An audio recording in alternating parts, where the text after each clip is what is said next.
The 90s gave us some great action flicks, almost genre-defying films. The Matrix, Bad Boys, Face Off, The Rock, and Con Air, just to name, well, a few Nick Cage movies.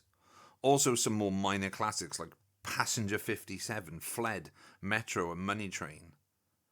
These, by and large, were big studio pictures with substantial budgets behind them. Well, big enough budgets for the 90s, no 350mm budgets here. Although I do believe Terminator 2 Judgment Day did have a little over 150mm. But it's a Jim Cameron movie, so you know the money's gonna go on screen. But like I said, these were big studio event action films, so were always going to be available to a much wider audience. But there were some great lower budget action flicks of the 90s that did have some studio backing. The majority of Steven Seagal's early work was backed and released by Warner Brothers. I think Van Damme made a fair few films with Universal, and Chuck Norris? Well, Chuck did kind of suck in the 90s. Stallone was still smashing it out of the park with Demolition Man, Judge Dredd, and Assassins before his career kind of fizzled out in the late 90s. Arnie was still making bank all the way up to The Sixth Day. Not a great film, but still a serviceable action movie. Arnie made his name in the over-the-top films of the 1980s with films like Commando, Raw Deal, The Running Man, Red Heat, and Predator, the official second greatest action movie of all time. But when he entered the 90s, we got GOAT-level Schwarzenegger flicks like T2, Kindergarten Cop, Total Recall, True Lies, Eraser, and Junior. Maybe not so much an action film. But Arnold's career at the end of the 90s and the beginning of the new millennium stalled much like Stallone's did, with forgettable fare such as End of Days and Collateral Damage. But for people who needed a continuous fix of explosions and gunfire, these movies were like the main course of a banquet of varying quality. At the top of the table, you have the 3-star Michelin-starred action film, with the 3 main stars, Stallone, Schwarzenegger, and Willis. In the middle, we had the quality, affordable action movies like Stone Cold, Beverly Hills Cop 2 and 3, and Air Force One. But right at the lower end of the table is the greasy spoon, fly in your tea, beans on toast action.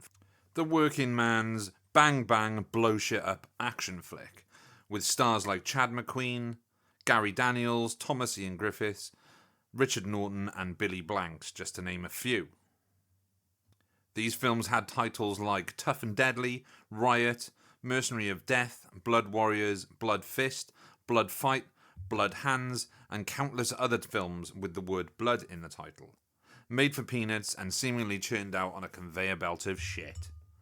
But, and here's the point where I changed my focus. While these movies did indeed suck, they had one thing the big budget films didn't.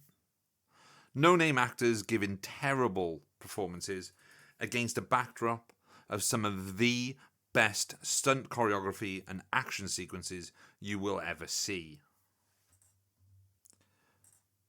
For example, using the unofficial 3Rs trilogy from the Kings of 90s DTV Action, PM Entertainment. These movies all starred Gary Daniels, and those films are titled Rage, Riot, and Recoil. These films highlight the absolute insanity of mid-90s, low-budget, direct-to-video action. Rage and Recoil probably being the most bonkers of the 3 in terms of action, but Riot having the better narrative. Rage is quite possibly the most frenetically paced, breathless action film ever made. It's Crank, but made 10 years earlier and features way more gratuitous violence and glass shattering, but also highlights what can be achieved on such a small amount of money. The stunt work, the car chases, shootouts, all add up to what could essentially be a live-action Looney Tunes cartoon. And it is very cartoonish. A teacher, played by the world-renowned legit martial artist Gary Daniels, gets injected with a substance that causes him to move like the Flash and beat the living shit out of anyone who gets in his way. Be it a human being, a dominatrix, just go with it, or a panel of glass. The plot is absolute nonsense, but you're not watching Rage for its narrative structure and deep character development. You're watching Rage for an 11-minute car chase where Gary hangs off the side of a massive glass skyscraper. It's all systems go, or Charlie Sheen gear. But I'm not here to just talk about Gary Daniels. I'm here to talk about direct-to-video action movies. And there are some that were sorely looked past by the average movie viewer. Films like Hard Justice from 1995, Tough and Deadly from the same year, Operation Delta Force from 1997, SIS Extreme Justice from 93, and also from 93, Excessive Force. This is just to name a few of the better DTV action flicks of the 90s, but there's a whole rabbit hole of movies out there worth taking a deep dive into. Everything from Cyborg Cop, Steel Justice, to a whole slate of PM Entertainment and New Image movies. Some are good, some are laughably bad, to the point of throwing them in the bin. But if you like action and are hungry for something outside of the mega-budget Hollywood action of the 90s, there really is a smorgasbord of cheapo 90-minute action fests waiting for you to discover. The world of DTV action took a more substantial turn in the 21st century. Stars of the 90s, such as Wesley Snipes and Steven Seagal, headed to Eastern Europe to make some money by starring in a string of okay to downright crap movies. Snipes fared a hell of a lot better than old Slowhand, who to this day is still churning out crapfest after crapfest on a budget of about 15 quid somewhere in Russia. Snipes obviously has made a decent comeback since his IRS troubles, starring in Expendables 3 and also appearing as Blade in Deadpool and Wolverine. But however, we got two filmmakers in the 2000s whose directorial output kind of put DTV back on the map by putting more effort in. Isaac Florentine, who made his bones on episodes of Power Rangers and some lesser-known DTV flicks in the latter half of the 90s, made sequels to Walter Hill's prison boxing drama Undisputed, which originally starred Wesley Snipes and Ving Rhames. The sequel, obviously, it's going to be called Undisputed 2, because it's the second film. Recasts Ving Rhames' character with martial artist Michael Jai White, who finds himself in a Russian prison and in the crosshairs of a champion fighter named Yuri Boyka. Boyka would become a sort of pop cultural icon in the world of direct-to-video action, appearing in two more sequels and bringing more attention to British martial artist Scott Adkins.